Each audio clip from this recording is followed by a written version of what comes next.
I love pirates. They're just so cool. I've always wondered, like, where did all the pirate stereotypes come from?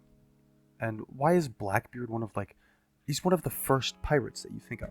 When envisioning a pirate, you probably immediately think of Captain Jack Sparrow. There's the makeup, the baggy clothing, and the big old boots. Can't forget that run either. The scraggly beards, the eye patches, the maps, the codes, and pirate talk are all stereotypes that are laid in only some truth.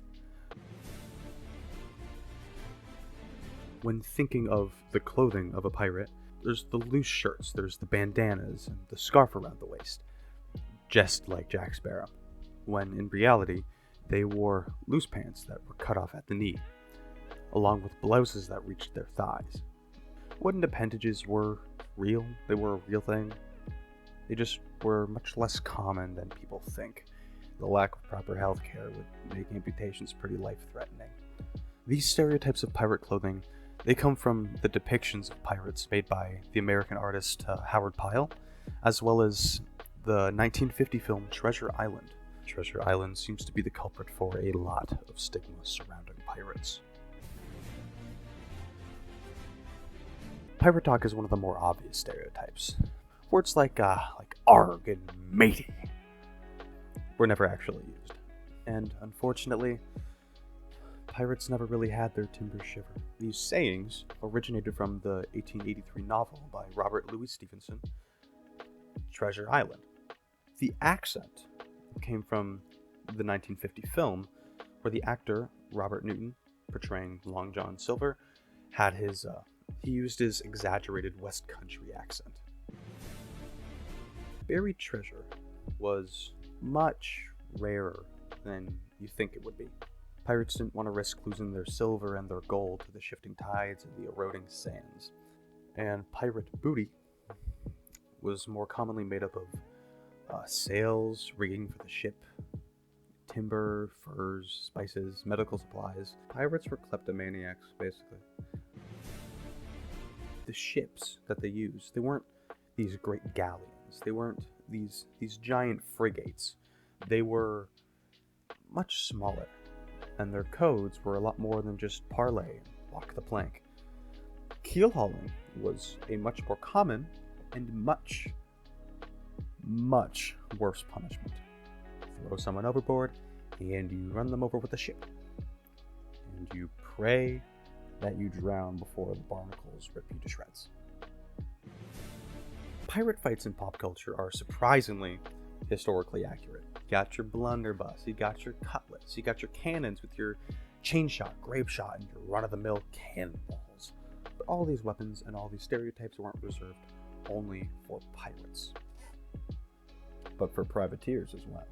Pirates, they do what they want, where they want, when they want, however they want. But privateers, they do the same thing, but they're under a commission from the crown. So if they say to do something, they gotta do it. One of the most famous privateers was commissioned by the crown, but specifically Queen Elizabeth I in 1572. I won't get too much into him, but I will say that he was given a ship called the Golden Hind, which he renamed the Pelican 5 years later in 1577. He was seen as a hero to the English and was called El Drac, meaning the dragon, by the Spanish, who feared him, and was used by England for plundering, pillaging, pilfering, and slave trading. Wasn't a good guy. The Spanish really hated by the English, which is seen in this letter sent to Queen Elizabeth from Francis Drake, rejoicing on, due to his efforts, the fact that the Spanish could come close to neither England nor Scotland. These next two writings are excerpts from letters written by Elizabeth's government discussing propaganda on making Catholic rebels look bad and how they could blame the war with the Spanish on the Spanish. Another individual that started out privateering, but isn't exactly known for that time in his life, is Edward Teach, more commonly known as Blackbeard. I've always been pretty interested in Blackbeard, pirates in general, but Blackbeard specifically. Not much is known about Edward in his early ages, so I'm going to start from his early 20s. He became a privateer in the West Indies on most likely a merchant vessel or a slave ship, and in 1706, He was based in Jamaica. Between 1701 and 1714, the Spanish Succession was happening. During this time, there were many privateers being employed by Europe, because Europe doesn't like the Spanish. After the war had ended, most of the privateers employed by Europe renounced their commission and took up the moniker pirate. Edward Teach being one of these people. He served under a fellow ex-privateer named Benjamin Hornigold, who in 1717 gave Edward his own ship, captain status, and a crew of 70 men. And at this time, he gave himself the name Blackbeard. With this flag, there's some evidence to argue the case that's most thought to be, because of the pricing of different colored fabrics and having to integrate all of them into one flag.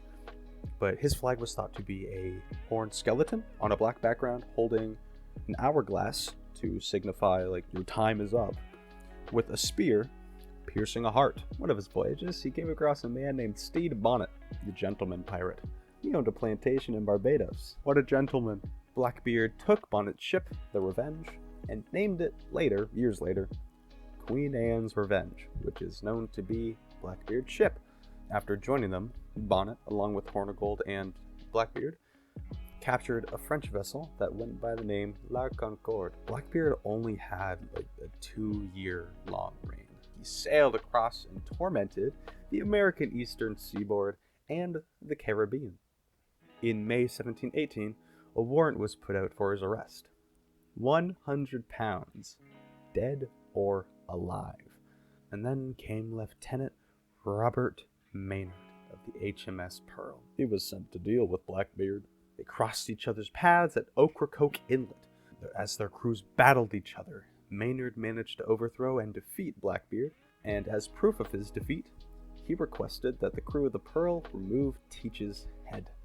Even though his reign was as short as it was, he's still one of, if not the most famous pirate. Captain Kidd is definitely still up there though. Even if it was only 2 years, he still destroyed and captured insurmountable numbers of vessels. And he was just a scary guy to begin with. He had layers and layers of clothing to make himself look big.